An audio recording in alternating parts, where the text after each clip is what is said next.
For the first time in 2025, the UFC has a pay-per-view fight week with a couple title fights kicking things off here in the new year at UFC 311. So today, we're going to look at what is on the line and the big stories to watch for going into this weekend's pretty fun fight card. We will start at the top as Islam Makhachev defends the lightweight championship against Arman Tsarukyan.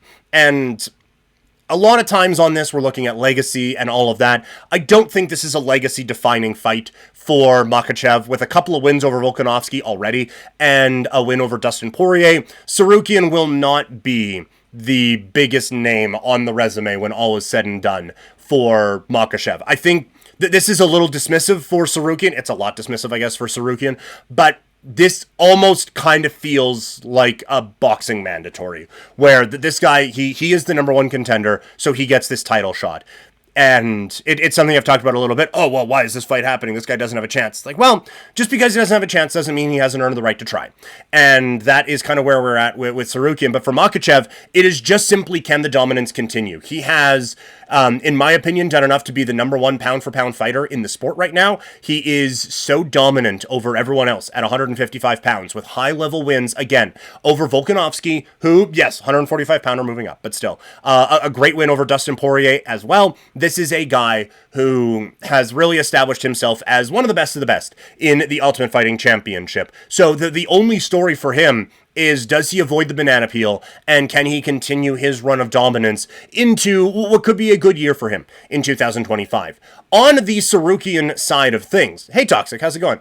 On the Tsarukyan side of things, I, again, was just very dismissive of what he brings to this fight and what he potentially brings to this card just in general. But he has certainly earned his way into this title shot. So the big story is, can he do it again? Is he really on this championship level and this upper tier? We've known for a while that this is a good fighter. He has even shown glimpses of being a great fighter. But now he has 25 minutes, whether it's at the Intuit Dome or if they move this somewhere else for UFC 311. By the way, if you're watching this or listening a little bit later, taping this on Monday, January 13th at 1:06 Mountain Time. So just a bit of a time check if we miss things. And you're catching this a little bit later, that is why.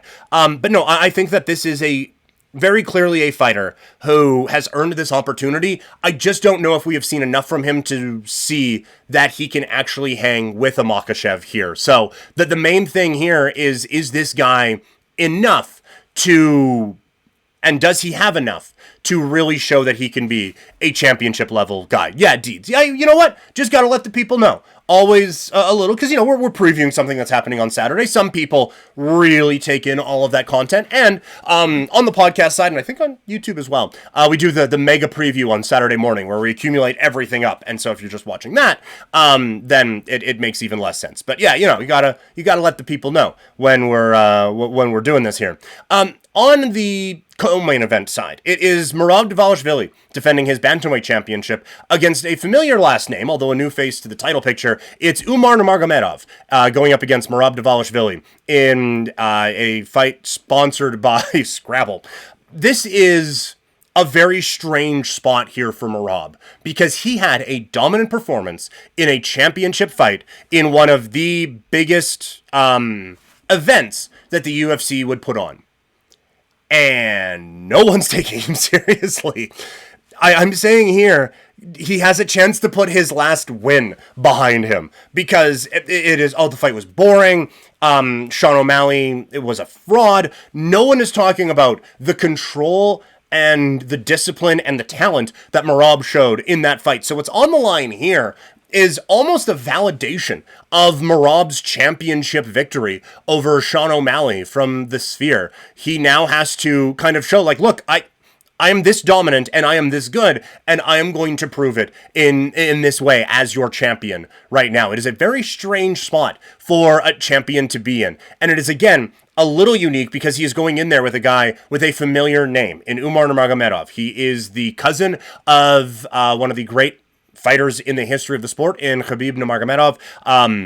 Umar comes into this one undefeated and has all of the pedigree that you would associate with that name.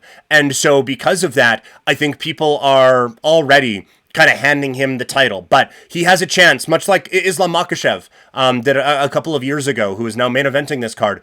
Umar, I do think, has a chance to be just that absolute grinding, dominant type of a champion that his cousin at one time was. Can he put it all together here against Merab? I think that he can. We'll get into the fight breakdown a little bit more as the week goes on. I think Merab has a few more tools in the toolbox, but I don't think he's got anything as sharp as what Umar can bring to this fight.